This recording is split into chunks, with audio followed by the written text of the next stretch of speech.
Welcome to Decarceration Nation, a podcast about radically reimagining America's criminal justice system. You can find all previous episodes on our website, www.decarcerationnation.com. And if you like the podcast, please remember to hit like and to subscribe to the channel below. Scott Hechinger is the founder and director of Zealous, a national initiative that activates, trains, and supports state and local public defenders in partnership with local organizations, the people and communities defenders represent, and artists to leverage storytelling and new media advocacy strategies to break through the noise, complicate prevailing narratives, and end mass criminalization. Zealous was an outgrowth of Scott's work as a public defender for close to a decade, first at Partnership for Children's Rights, representing low-income families and children in special education litigation, and then at Brooklyn Defender Services, representing people charged with crimes and who couldn't afford an attorney. Welcome to the Decarceration Nation podcast, Scott. So glad to be on, and it's been way too long time coming. We've been trying to do this, but it's my fault. And no. I'm glad. I think we're both, we both end up, we've tried to do it several times and it just never worked on the schedule. And I'm glad we finally made it work. I always ask the same first question. How did you get from kind of wherever you started to where you were a public defender and then to where you were starting organizations designed to end mass incarceration? Oh man. It's a big question, but I always like to start. I know it's a good first question. I mean, I'll maybe take it in three snapshots. Like early on, so I grew up in Washington, D.C. I was a seventh generation Washingtonian. I have no idea why, but my folks got off the boat in the early 1820s in Baton Rouge from Germany, escaping violence there, and headed straight to the swamp.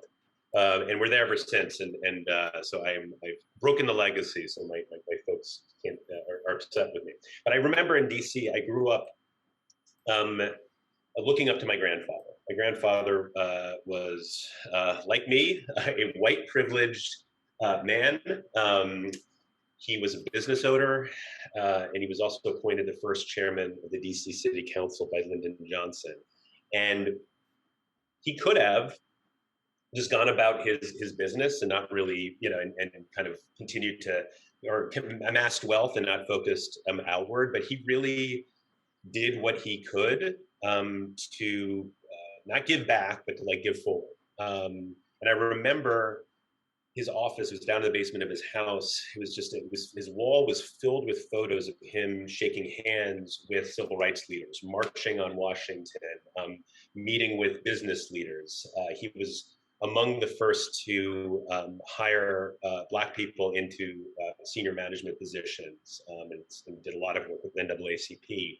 He, as the chairman of the DC City Council, he desegregated the police force. Now, hindsight is 2020. That clearly has not changed things, despite a desegregated police force in most places. But it was revolutionary at the time, and around conversations with regard to the mandatory minimum sentences for gun violence, he was adamantly opposed to it, even though he was very for gun control. I remember this handshakes wall. It was I called it the handshakes wall. And that really drove me early on, just to give a sense of public service. And I really looked up to him.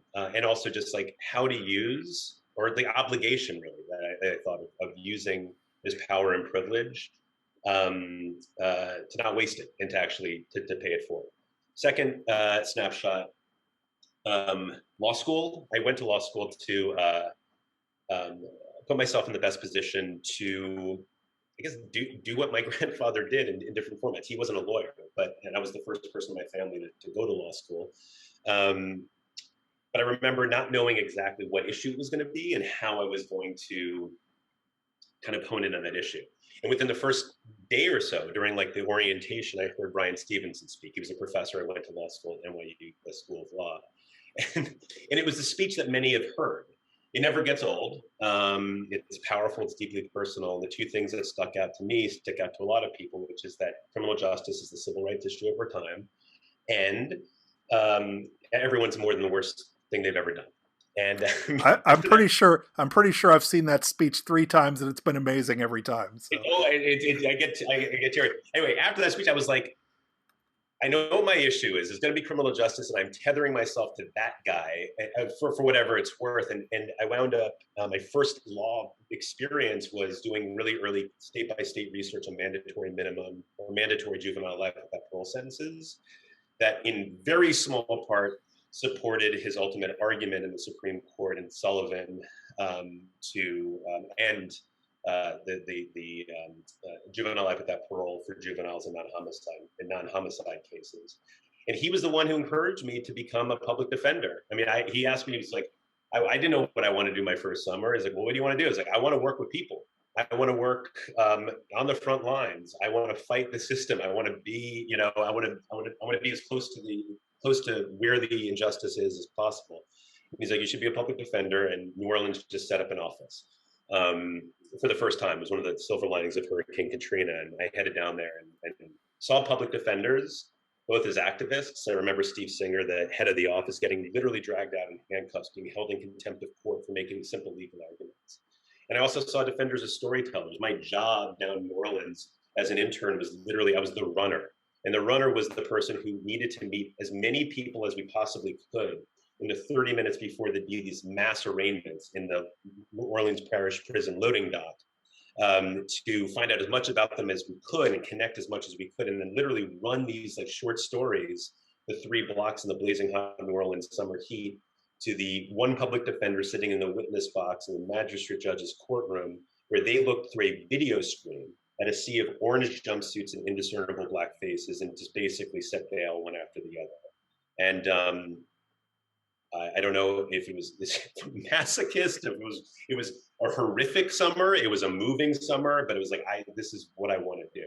I'm going to stop there because there's more to talk about, but that was how I decided to become a public defender, and the how I got to starting this crazy thing called Zealous is the next part, but I feel like I've already been talking too long with this question.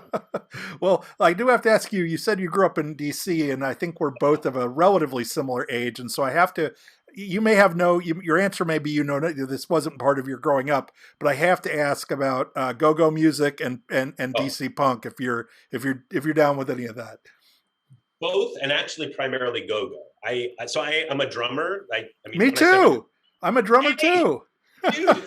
I'm so glad we finally connected. We found each other. My dad's a jazz drummer. It's a small world. Yeah. That's amazing. No, my grandfather, different grandfather on my mom's side, was a drummer. He was really into music. He was Mr. Blues. He was like a DJ, but he had his drum set in his basement. That's now my drum set. It's a 1962 Slingerland Black Mother of Pearl. Amazing. Oh, nice.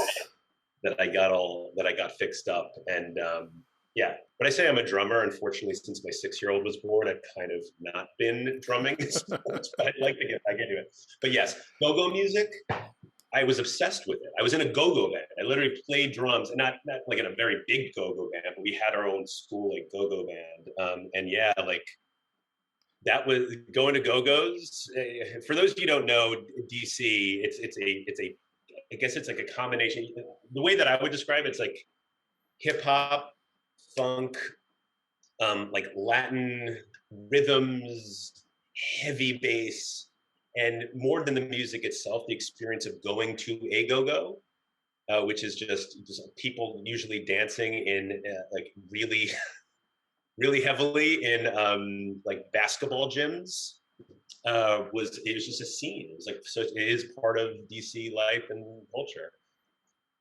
Yeah, I didn't live in DC, but one of my real joys as a young guy was passing tapes back and forth with people across the country, and that's really how I learned music. And some of that stuff that would come back would have good go-go tracks on it and stuff like that. So that's how I got into it a long time ago. So throughout this interview, I suspect we're going to talk a lot about media and platforming. Since we're talking about your time as a public defender, seems like a decent time to ask this. Do you have a theory for why defense attorneys are rarely nominated for judgeships and rarely get to participate in things like media roundtables on crime? We see every prosecutor in the world gets platformed. Every prosecutor in the world gets judgeships. Why do only half of the folks get who practice, or probably less than half of the folks that practice get that privilege or those privileges? complicated question, different answers, and all kind of intersect. One is tied in with kind of broader conceptions in popular culture that's kind of inborn from the moment that we kind of are aware. We learn that police are heroes. That's the first thing we see in cartoons. And kind of next step is that public defenders, once you start learning about them, are unserious, uncaring, bottom of the barrel, might as well not be attorneys.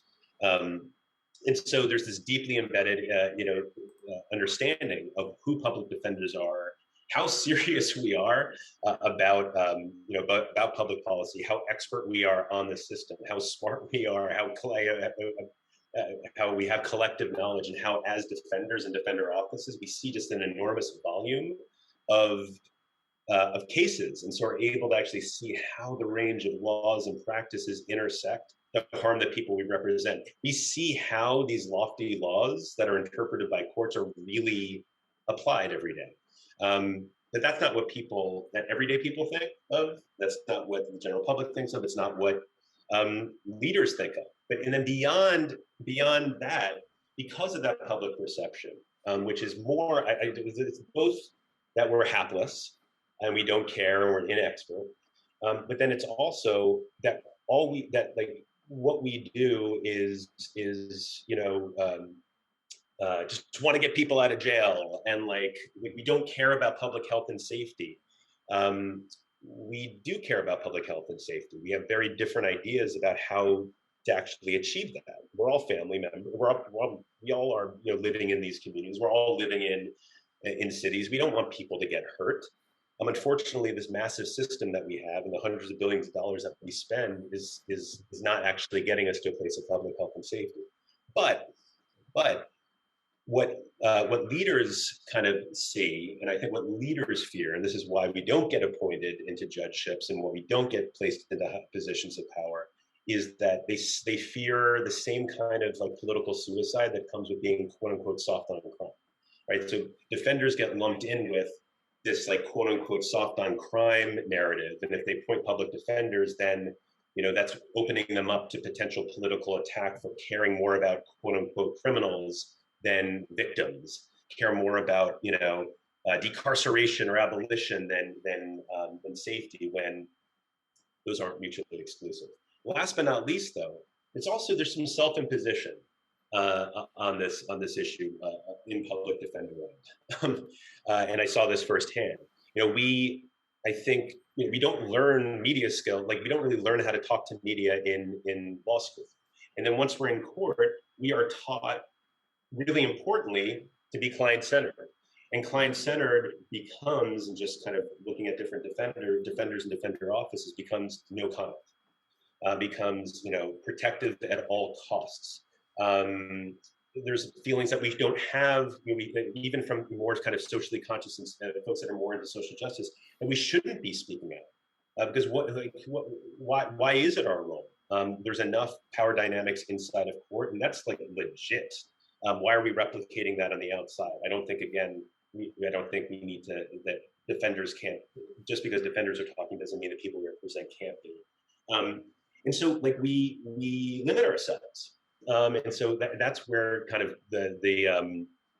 the concept and now the work of Zealous really started, was early on asking, as I'm in court every single day with a massive amount of resources compared to other defender offices, 50 social workers, investigators, and relatively low caseloads, which unfortunately means 80 to 100 only, which is insane.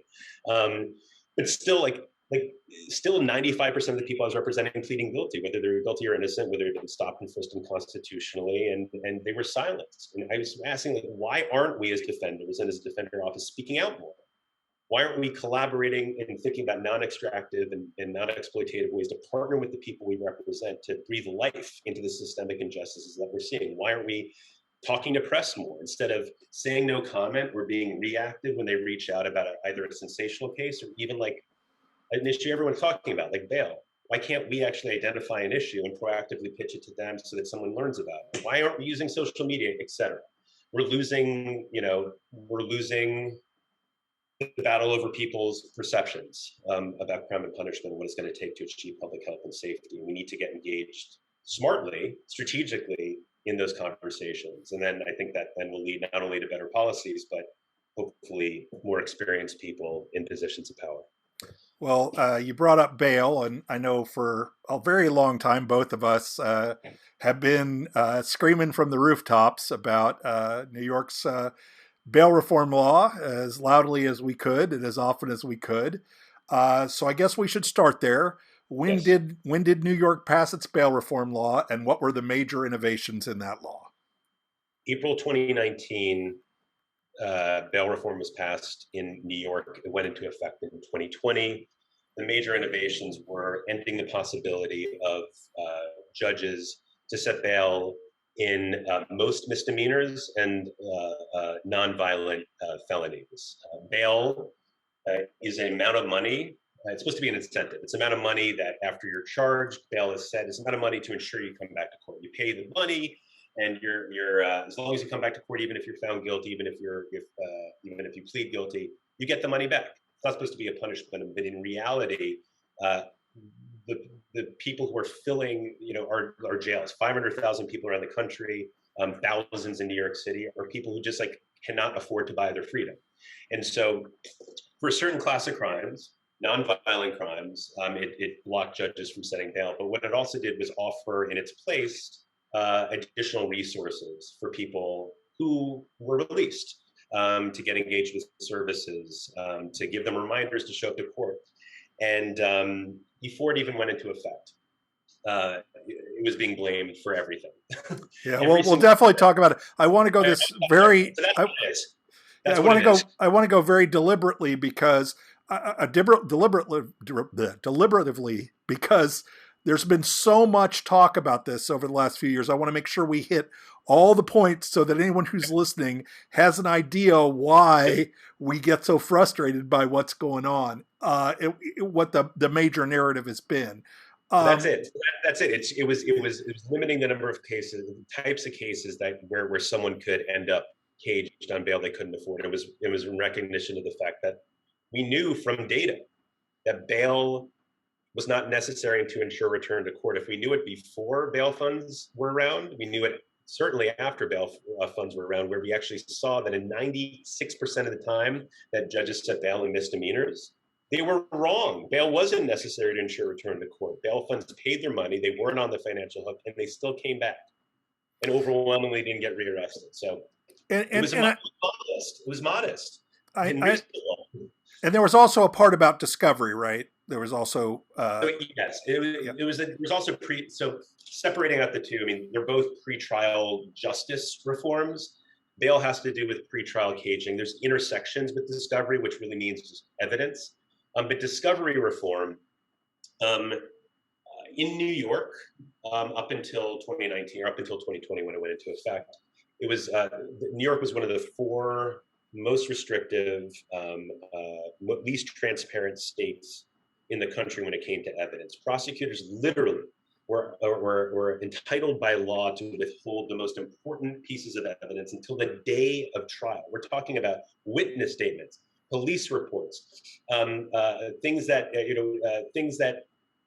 folks, when we would go to conferences outside of New York and we would talk about our discovery laws, other defense attorneys, including in Texas that has the most progressive discovery laws, would look at us like we had three heads. What are you talking about? Like, how can you prepare for trial? And the answer was you can't. But the other piece was we never made it to trial because guess what? Either someone pleaded guilty because they were incarcerated and wanted to go home to trial, and or on top of that, they were completely in the dark.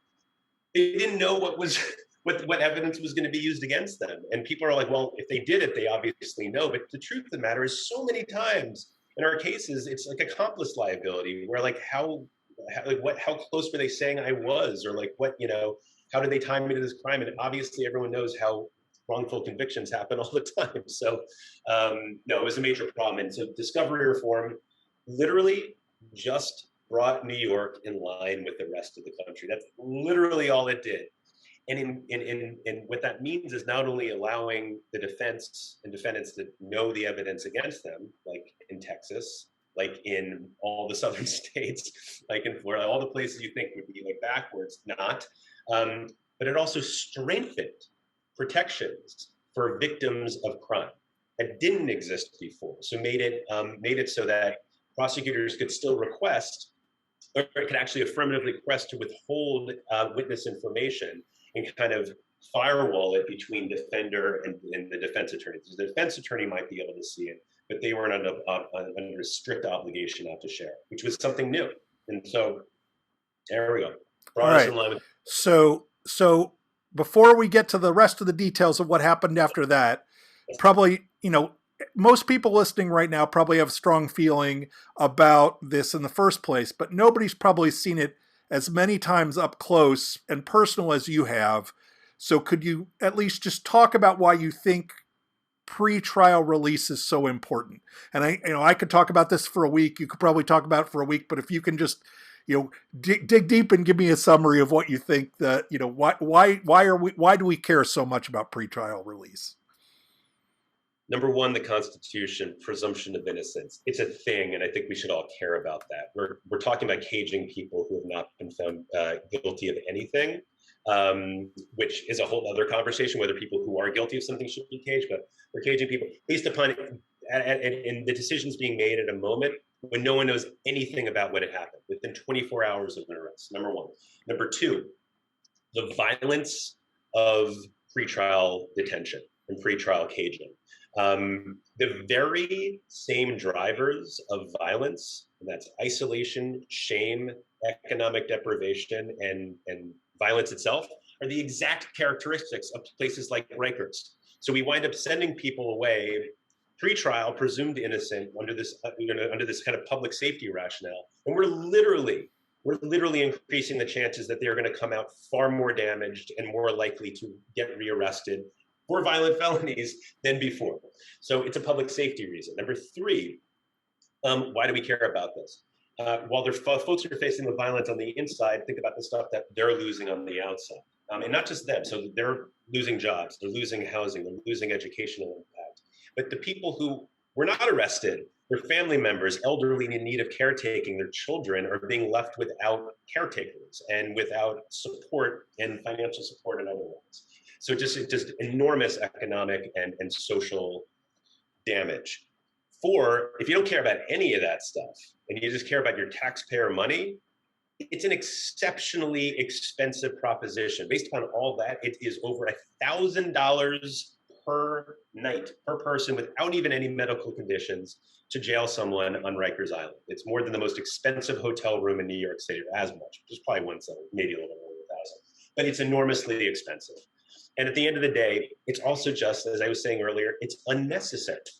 We know from data over a long period of time that, one, at the same time that we decreased pretrial incarceration over the past 20 to 30 years, something like 80%, the same number, kind of the same percentage number of drop in major index crimes also went down. So you don't need incarceration to reduce the number of crimes.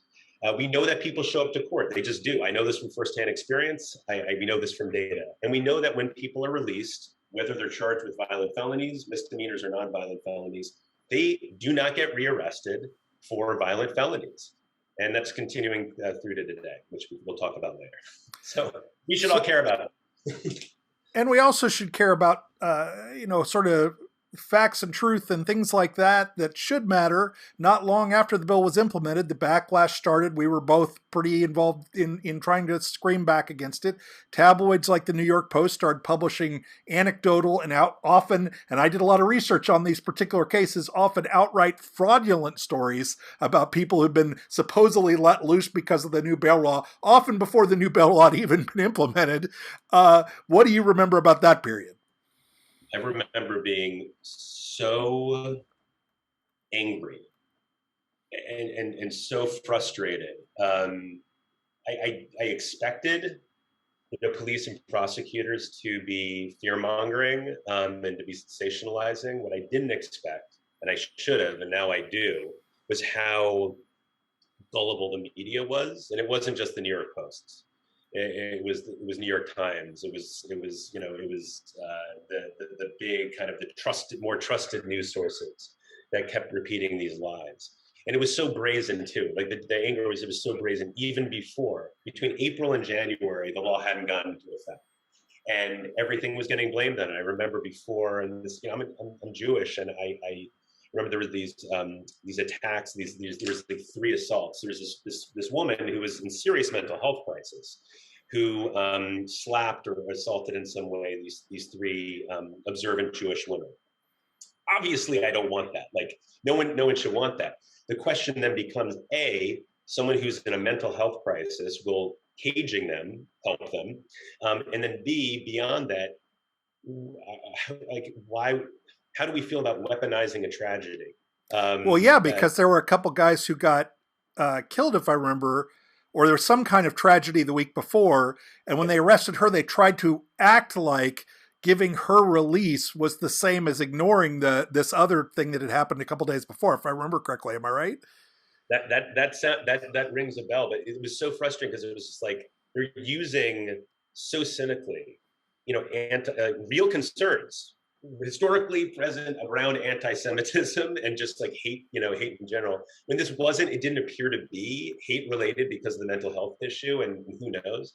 But more than that, using someone else's hurt to blame something that's totally unrelated. And I remember one of the women actually was so horrified. She reached out and spoke to the New York Daily News and a number of reporters, calling out the fact that she doesn't think that the woman who assaulted her should be sent to jail, and that she was really horrified by the fact that police and prosecutors and folks in power were using her hurt to roll back a policy before it even had gone into effect. So I just remember being angry and also then doing something about it, which was it was tweeting a lot. It was trying to share stories of success, folks who were out, trying to point out the fact that it hadn't started yet, talking about data. Like even if bail reform had started, you can't judge any policy based upon short-run statistics.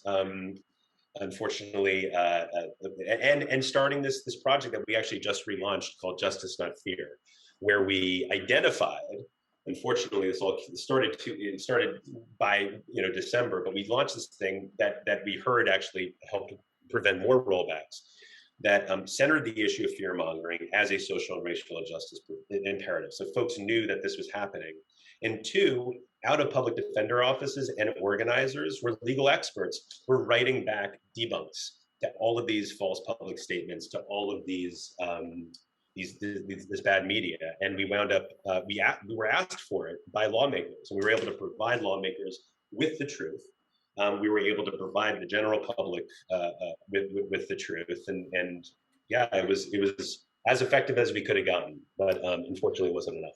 Yeah, I mean that's the thing is, what is the old saying about papers and unlimited ink or whatever? Taking on, they just seem to be able to just keep coming and keep coming and keep coming in ways that I'm not sure I think we all fought pretty hard, but it's, and the end result is that former Governor Cuomo stepped in and threatened to, if I remember correctly, hold up medical funds at the beginning of the pandemic if bail reform wasn't partially rolled back. So then they did roll it back. What parts did get rolled back? Yeah, Governor Cuomo, the capital H hero. He got a book deal out of it, right? That was the. Oh man! In the dead of night, 3 weeks in, something like that to the pandemic. In empty halls. The Democratic lawmakers did this too, in halls that previously were filled with organizers who've been working for decades for this. Repealed or rolled back bail reform. And the primary ways that they rolled it back, before even giving it even close to a chance to succeed, was in that version, was in the same way that the initial bail reform limited the number of cases. So like no misdemeanor, like majority of misdemeanors and nonviolent felonies weren't eligible.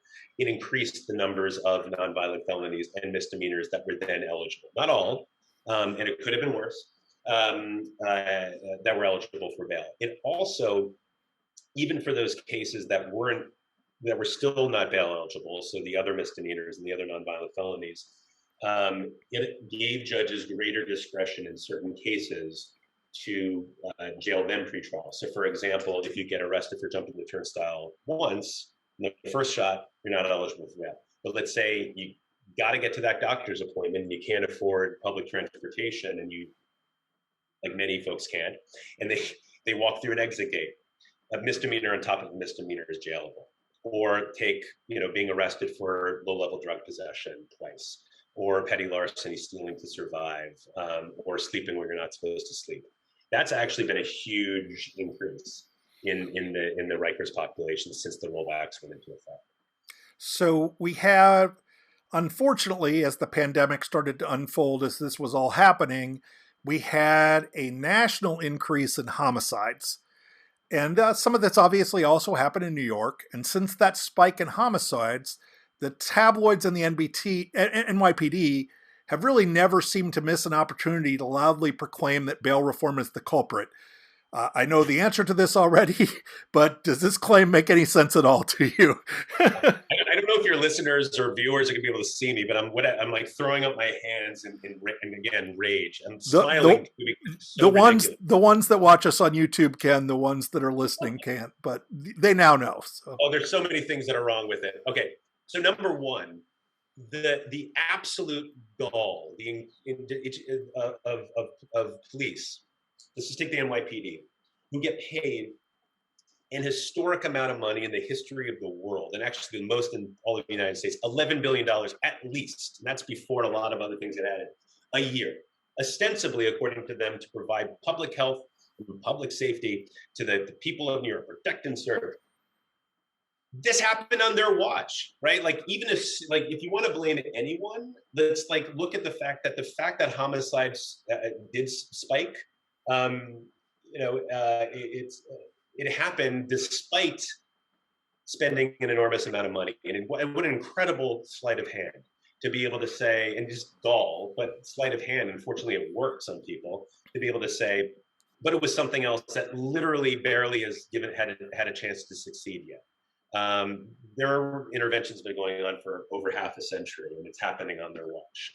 But the media buys it. And when the media buys it, they spread that and amplify that lie to the people, and we somehow buy it and just don't think about this. Number two thing that's ridiculous about it is looking at the trends, right? I mean, you mentioned that homicides were up.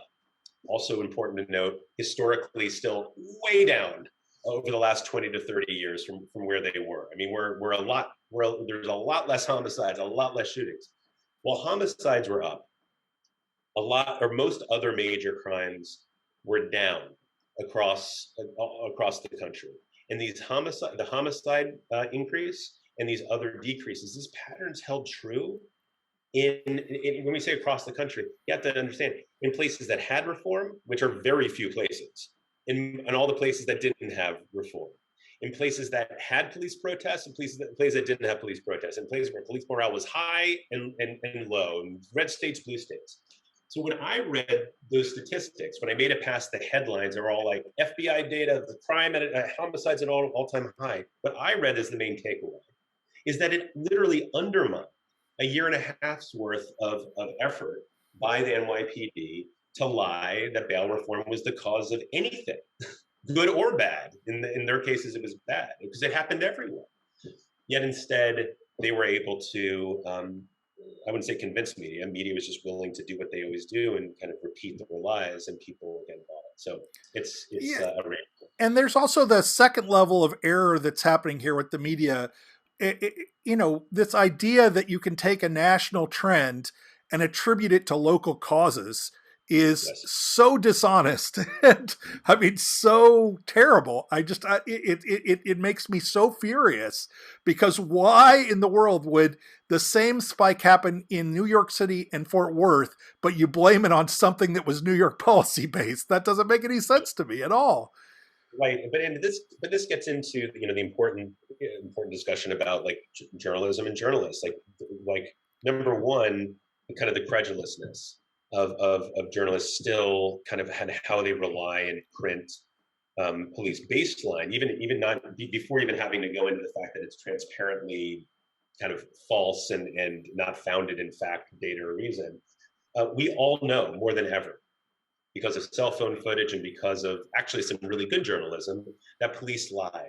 They lie all the time. They lie at things big and small. They lie on the record. They lie in testimony. They lie.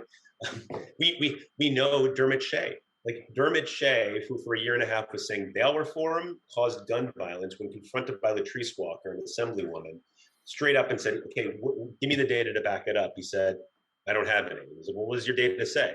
And he said, well, actually, the number of cases of people with gun violence is relatively few to none who are out on bail. So they know, the journalists know that they lie, yet they still continue to rely. And that's number one. Number two, kind of the flip side of that is they don't, and this is on, I think, this is on them, but this is also on communities and organizers and the ability to kind of connect journalists to other sources. They don't talk to defenders. They don't talk to organizers, people with direct experience, abolitionist academics, folks that really care more about public safety and health than anyone else.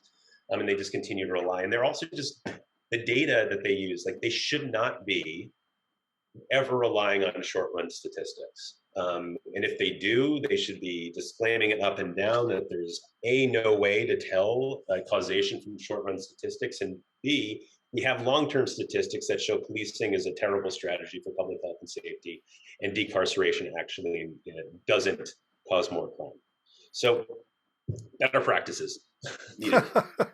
Yeah, and so then there was lately there's been kind of a second twinge of this, which is that they haven't been talking as much about the gun crimes and stuff being bail reform, but now it's shoplifting and minor crimes that are the result of bail reform. That's the new kind of taste of this thing. So do you have any thoughts about that one?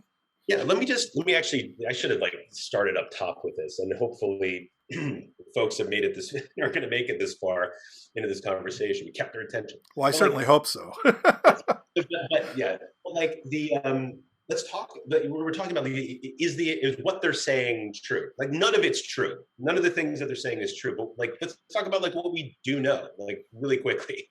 And maybe not really quickly. I'm just gonna say we know that bail reform, to the extent that it still exists, and it does exist in great measure, has been actually an extraordinary success. And I say extraordinary success, also want to say believing strongly that there are still way too many people caged. There's over 5,000. There are 5,000 people currently in Rikers Island caged pre-trial, thousands more around the state. But it's also an extraordinary success. Nearly 200,000 people statewide have been are free, who otherwise would have faced the prospect of bail. Now, what's happened with those 200,000 folks? First of all, we've saved over $650 million as taxpayers in avoided costs from their incarceration. And if you care about the fiscal costs, and if you care about public safety, there's been no increase from before bail reform in the number of rearrests for violent crimes. It's non-existent. In fact, the data I've seen suggests that it's a slightly lower number than before bail reform, at least at the dashboards I've looked at. Oh yeah, folks that are released who are released who otherwise would have been eligible for bail. On any given month, less than 1% of them are rearrested for violent felonies, and even less than 0.5% are arrested for gun violence. So if right now, I mean, just to put it in perspective, and so it's extraordinarily successful. Right now, Eric Adams is, and we can talk about dangerousness in a second, but he's like, we need to repeal bail reform and allow judges, because it's not successful, we know it's allow judges to take into account someone's dangerousness, right? Their gut feeling of whether someone's dangerous to allow them to be caged. I want your listeners to think about any system that could possibly, without literally having a crystal ball or minority report technology, do a better job of assessing risk than less than 1% of people who are released going on to commit a violent felony, and less than 0.5%. You can't get better than this. It's good for public health. It's good for public safety. People are in their jobs with their families. It's enormous cost savings.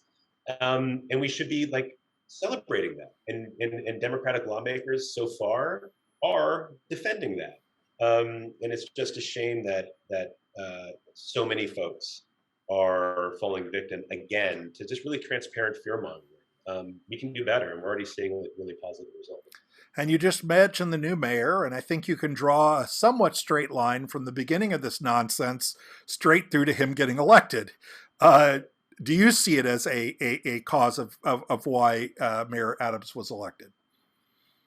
Yeah, I mean, I think, one thing that we as folks, we as, I'll just call it, as an advocate who cares deeply about truth and justice, and talking about and pushing for and advocating for policies that do better for all of us, we can't lose sight of the fact that Democrats, liberals, progressives, and across all diversities and spectrums are also beholden to the same kind of entrenched understanding of crime and politics that we were born with, popular culture, media. And this includes people who live in communities that are most over-policed. And so, I think Mayor Adams' election, despite the fact that it's not just that he's a former police officer, but that he ran on this kind of very conservative, right, fear-mongering, tough on crime agenda. The fact that he was elected is really a symbol of how far we have to go with even on the left, not even on the left, like very much so on the left. And we're seeing this. It's not just in New York. We're seeing it with Lori Lightfoot in Chicago. We're seeing it with Garcetti in Los Angeles, and London Breed's most recent kind of nod and caving to the fear mongering, calling for, an emergency and calling for more police to arrest people in need instead of helping them. We have a lot to do to bring who should be allies, people who ostensibly care about civil rights, people who ostensibly care about all the things we've been talking about, to kind of see the light. Well, and there's so many just unbelievably terrible things that come from this. I mean, when he first got elected, the two first things I remember him doing are saying, let's reinstate solitary at Rikers, and let's get rid of the I think he got rid of the convictions integrity unit. Did he do that, or that was there one in the first place? Maybe not that one. But then he gave a speech that you commented on that he said that there was no form of order in our cities and suggested that anything goes in New York City and other places. Your response was that this reminded you of Trump's American Carnage speech, and I think that's a fair comparison. And it sounds like we both agree that New York isn't an anarchist wasteland, right? Right? No, and it's look, like one thing to say is that like literally any single person that is harmed or hurt or shot or killed, it's an enormous tragedy. Like that's like it is a problem. If it's one, it's a problem, and there are too many people, right? We can talk about historical context. We can talk about the fact that it's not as bad as they say it is, but it's a problem. And if you actually care, if we actually care, and I do, about people getting shot and guns on the streets and all that stuff, like you need to follow the facts. And you need to actually like look into policies and practices that are actually going to stop that and make people safer. That's the thing that's just like, I don't want to lose sight of, right? Where it's like, so that's one. Two, no, it's not anarchy. And then, but yeah, and three, it really did feel, when he won, and by the way, with significantly, I don't know what was percentage of vote? It was not, I forget, that many, but yeah, it was. But when he won, it felt like, it didn't feel yet like Trump winning at all. I mean, nothing will ever feel like that. I don't think it can. But then when he started coming out with these statements before he even started, when his first order of business was going to be expanding the torture of solitary confinement, when he then, I was either before or right after he came into office on that front, responded to the majority of city council asking him to reconsider by saying, you have essentially, he didn't say this exactly, but you have no cause to question what I do because you've never been a police officer before. I remember that, yeah. It felt like that feeling of, wow, it is way worse than I already thought it was going to be. And I remember talking to advocates and being like, this is terrifying. It's going to be a really long fight. It just keeps getting worse.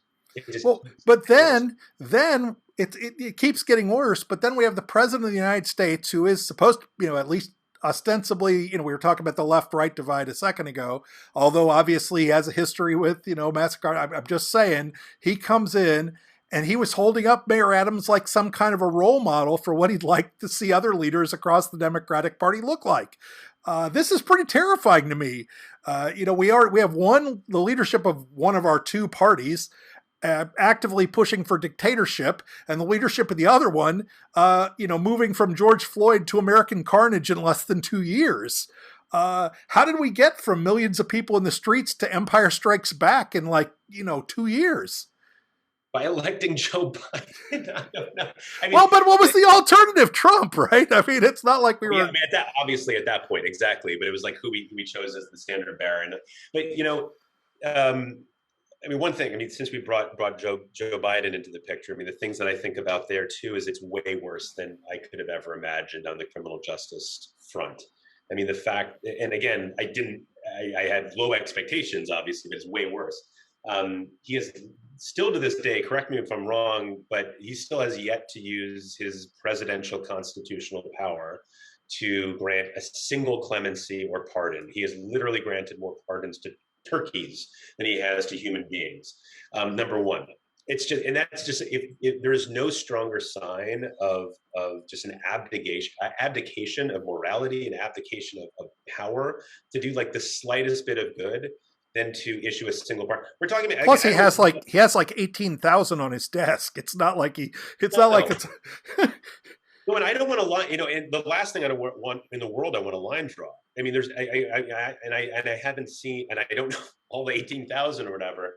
But like the fact that he hasn't even, if he's in his head, it's like trying to understand, right? It's if there is a worry about like political blowback of certain people who we would pardon. First of all, use the power of your microphone and stand behind what you do and use that to shift the narrative around violent crime versus non-violent crime. But the fact that there's tens of thousands of people, I don't know the actual numbers, that's currently in federal custody for marijuana, that he won't even do that is really something terrifying. And he also, the Biden-Sanders unity plan, he promised to move clemency out of the DOJ, and the whole reason that one of the main arguments for doing that is it creates another kind of insulation, so that when they recommend a bunch of people for clemency, that at least gives you some if you've got to have plausible deniability, that you've got some.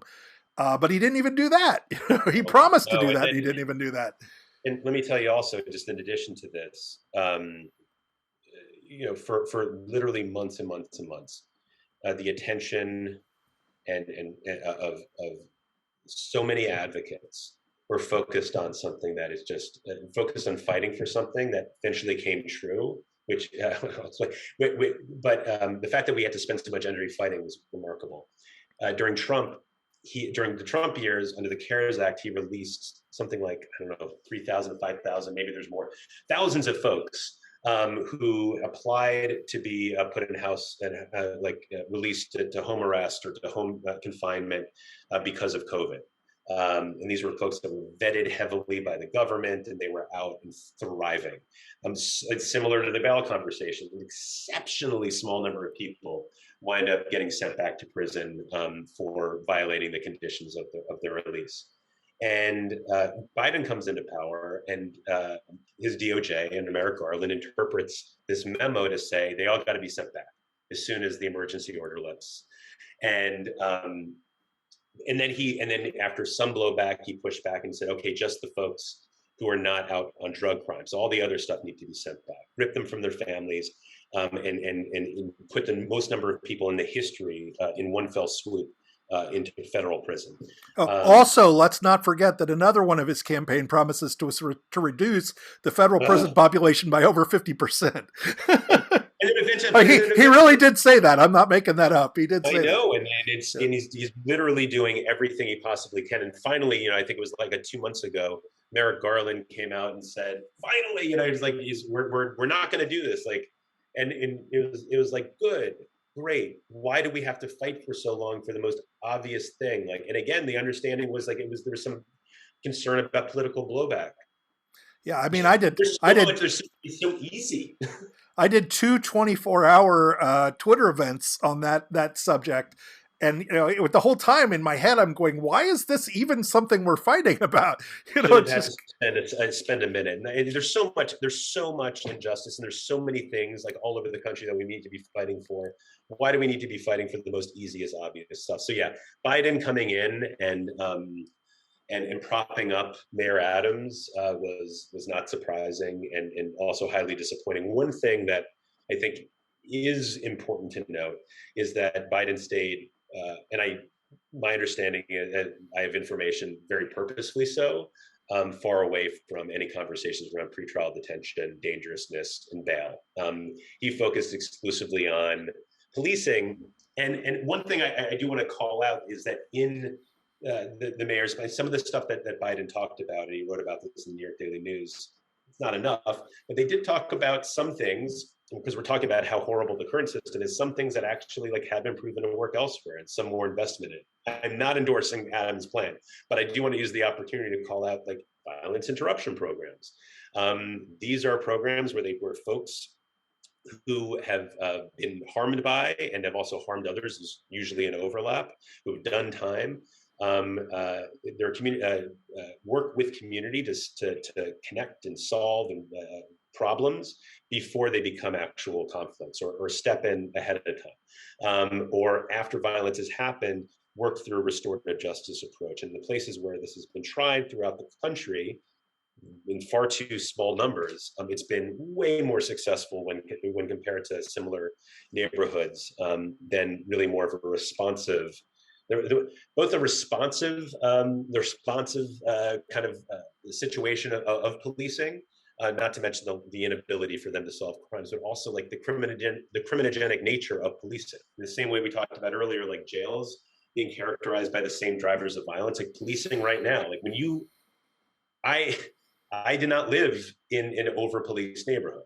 The people I represented did, and I would often, every day, most days, I would be there. And just being on a block and seeing 10 police cars drive by in the span of 30 seconds, and seeing these floodlights at night and this ever police presence. People that I represented talked about feeling imprisoned in their own neighborhoods. And so, yeah, we can't lose sight of the fact that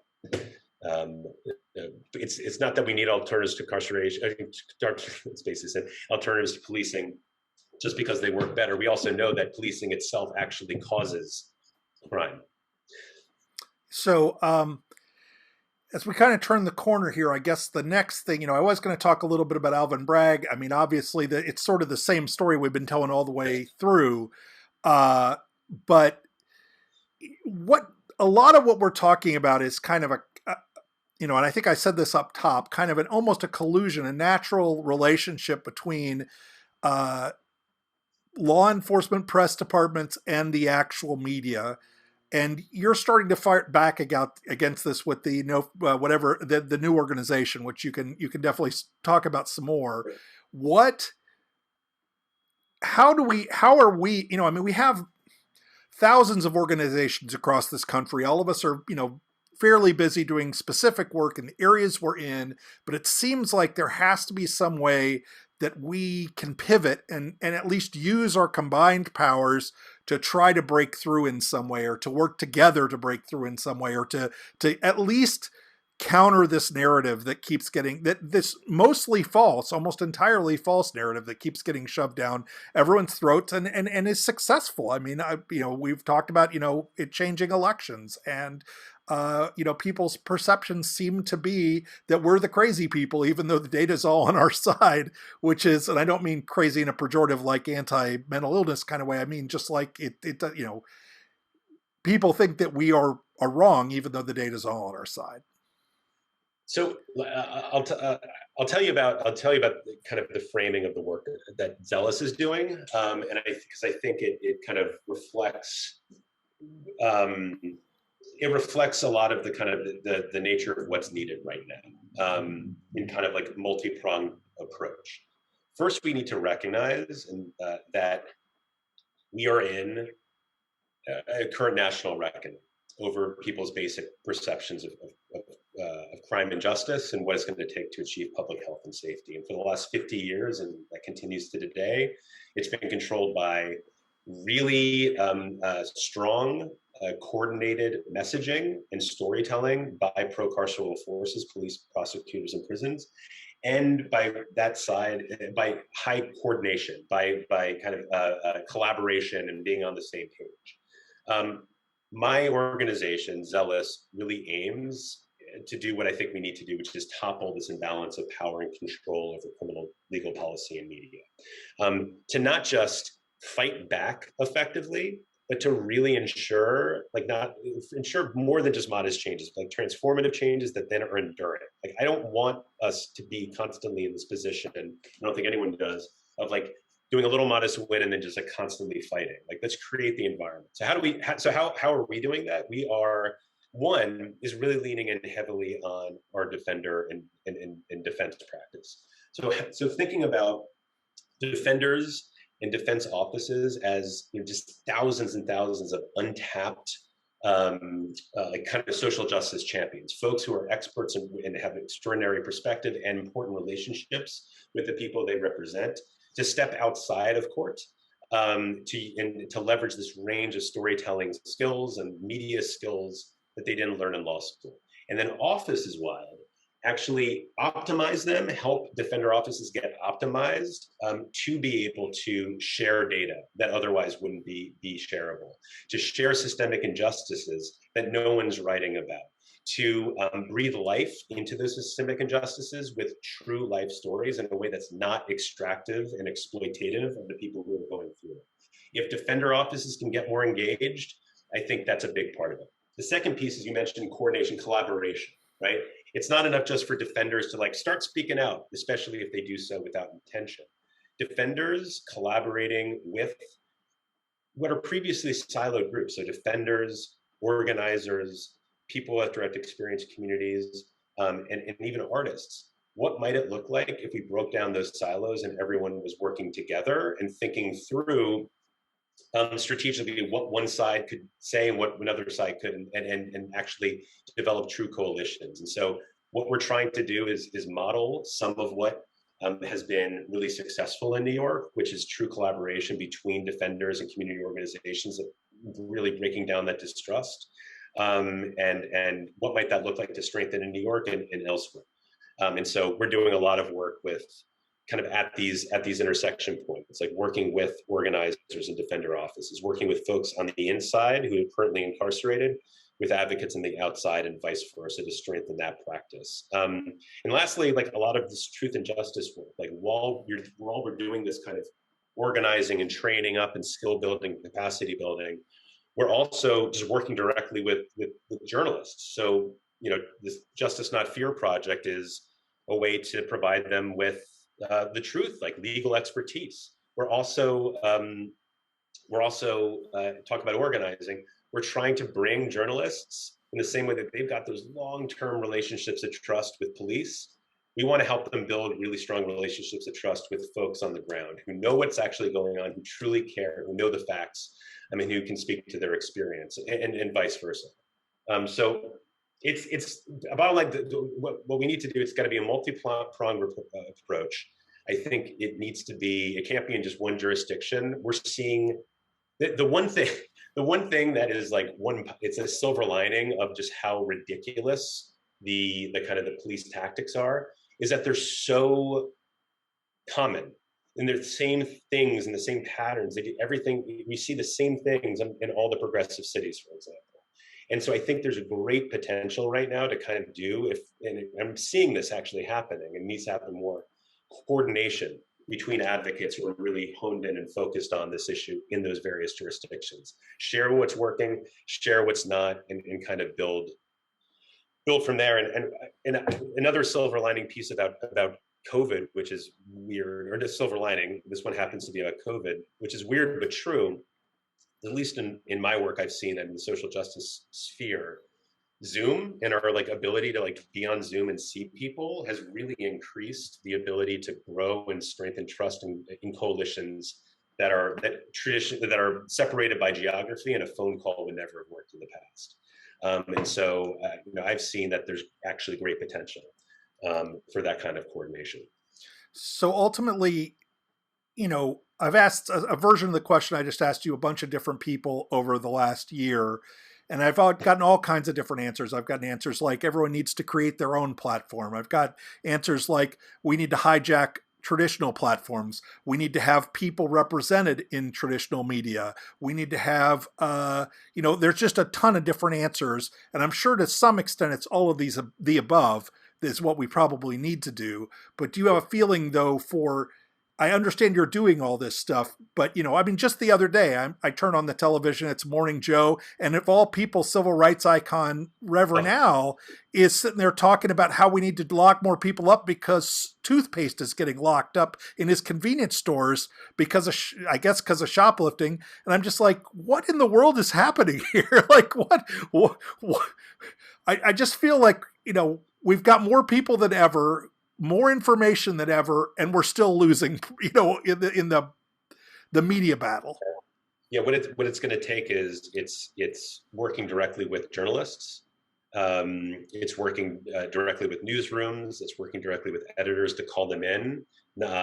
Calling out only goes so far, but calling them in and really, I think, training them on a range of things, from using humanizing language to thinking more critically about sources. And the sources are not just, don't just talk to the police, and actually don't talk to the police at all because they're interested in, if you're going to quote them, say that. But also, don't just go to the traditional talking heads who are actually not deeply rooted in community, or not defenders and fighting every day in court, who are not organizers, who are not, abolitionists. Abolitionist is like this dirty word.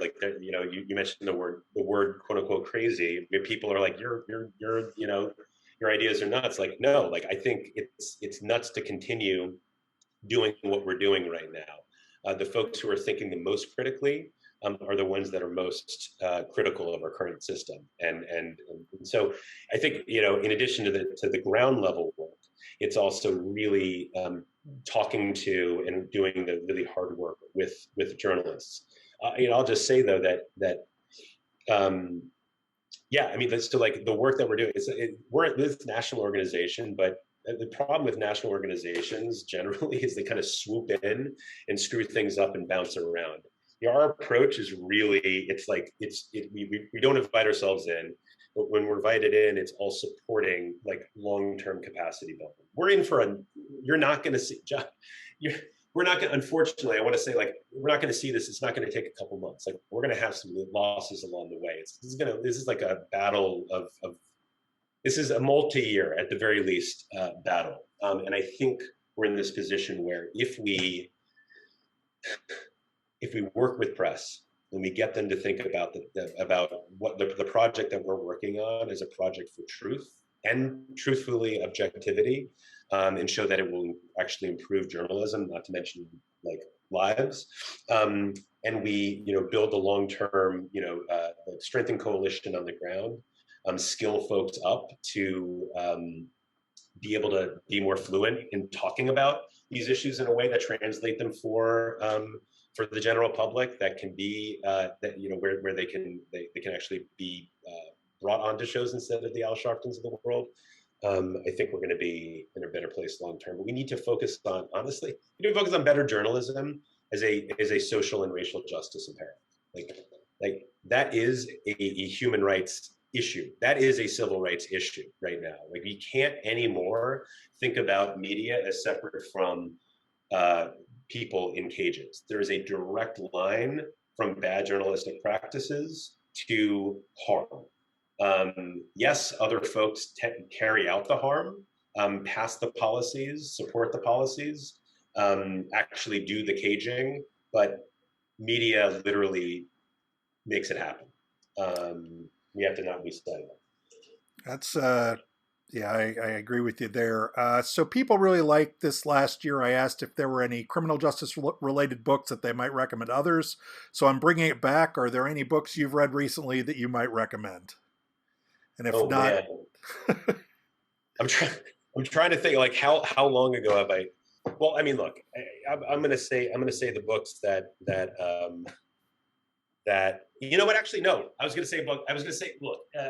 You can say more than one. So Yeah. I know Mariam Kaba's book is extraordinary. It's a collection of speaking of abolitionists being absolutely the most reasonable people always in the room. Yeah, it's Yes, right up here radical, on the bookshelf. radical in a good way. It's that. I'm trying to find literally trying to find. Oh, here it is. A copy of this new book that was put out by Pen America. It's called The Sentences That Create Us. I'm actually like halfway through, but I got a head start on it because I work closely with Kate, who's the head of Pen America, and it's a collection of essays on writing in a variety of contexts in media, different mediums, for people who are incarcerated. But the lesson, and it's written by people who either are currently or were firmly incarcerated. But they come with, first of all, the lessons are kind of broadly applicable, I think, to all kinds of advocacy and best practices and collaborations. But they also come with actual exercises that you can do. And so it's an extraordinary book. The Sentences of the Creators, and one of the coolest things, among many cool things, is that they got significant funding to be able to provide something like 75,000 copies to people who are currently incarcerated. Oh, that's awesome. By I think the Mellon Foundation, and I'm in talking with Pen America, we're also going to get these into the hands of as many public defenders as possible, for them to be thinking more critically about the experience of incarceration, how they can partner with the people they represent more effectively. It's just a beautifully written book. And my colleague, Alejo Rodriguez, he's our director of collaborative advocacy, wrote an essay in this work. So also proud to know one of the co-authors. But it's a series of essays. Highly recommend. Well, I can't really let you get away after what you said earlier without asking if you have any particular favorite drummers, because music is something that comes up on here quite a bit.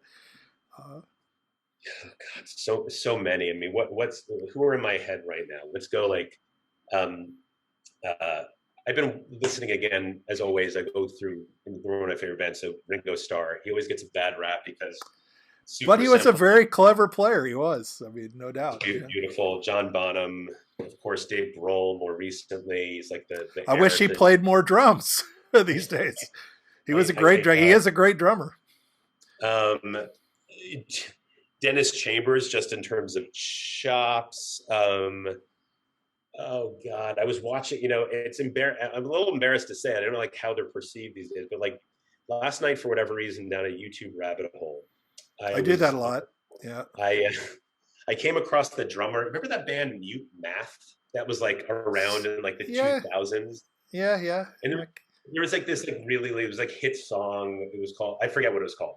But like hadn't even thought about them for 21 years. Anyway, he the drummer for them, I think it's like Devin King or something like this, showed up, and at him now, and he was like a historian about music and about drummers, and he not only talked beautifully about it, but his playing is extraordinary. Man, give me some more. The drummer from Fugazi, speaking of DC. I mean, I'm a Fugazi guy, so I don't know if you've ever heard of, there's a band now called Black Midi. I'm not like a huge fan of them, but their drummer's actually quite good. That's one I would throw out just off the top of my head, who's a recent drummer who's pretty good. I'd be remiss if I didn't mention Danny Carey from Tool, one of my favorites. Oh yeah. They were just in town. They were just in Detroit last night, I think. And I've seen them a lot. I've seen them actually like 14 times. My brother and I are huge Tool fans.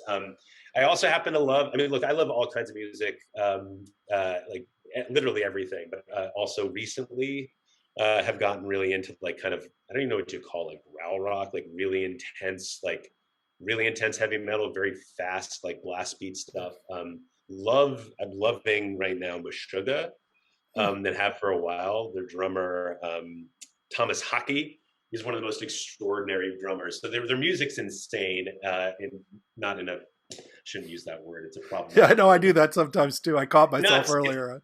But what's amazing about it for the drummers out there is that the top beats, it's all in 4/4. So you can bob your head to it. It's like 1, 2, 3, 4, really heavy.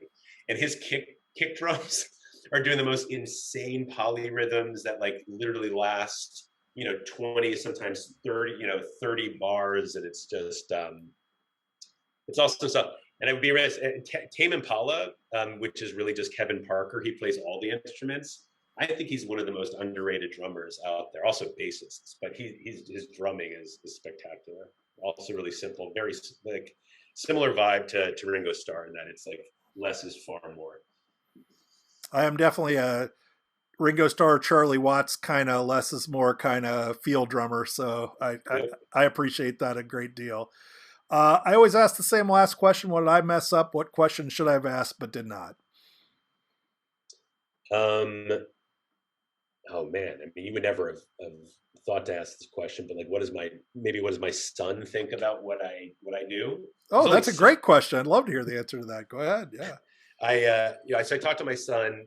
He's 6 years old about stuff all the time. And first of all, he knows he's, even though I'm not currently practicing, it's painful for me. He still considers me currently a public defender. And if you ask him, what do public defenders do? He will say proudly, get people out of jail, free them. But he also just has, and I think this is I don't think unique to him, although we really talk about these issues. He's like a really, like, from like, young kids, like, have this really kind of sense of the obviousness of injustice.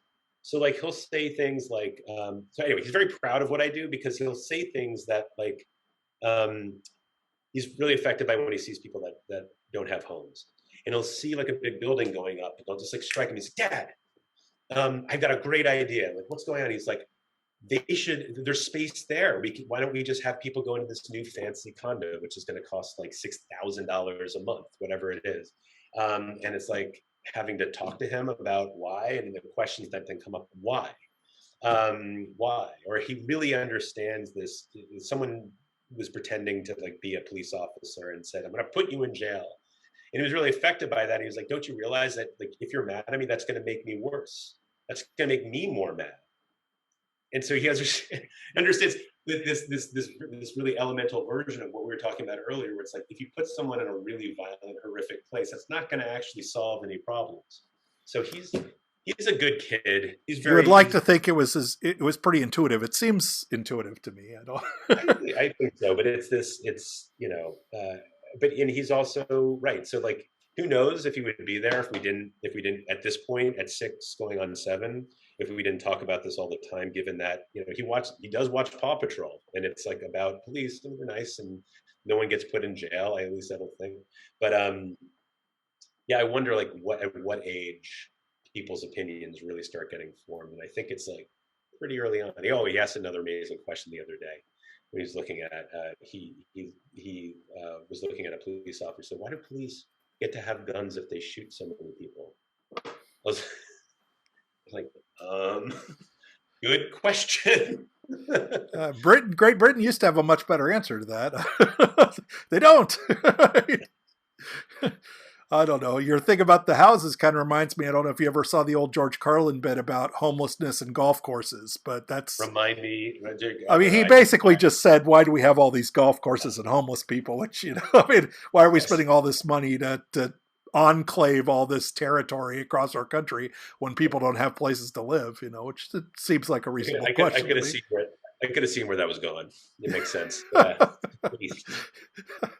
Well, I really appreciate you doing this. It's always great to get to talk to you. Thanks again. Thank you for having me. Thanks so much for listening to the Decarceration Nation podcast. You can learn more about this episode in the notes or visit our website, www.decarcerationnation.com. If you enjoyed the podcast, please subscribe and please like this episode and leave comments below. Special thanks to Andrew Stein, who does the editing and post-production for me, to Ann Aspo for helping with our transcripts and social media images, and to Alex Mayo, who helps with our website and does the video transcription. Make sure and add us on social media and share our posts across your network. Also thanks to my employer, Safe and Just Michigan, for helping to support the Decarceration Nation podcast. Thanks so much for listening to the Decarceration Nation podcast. See you next time.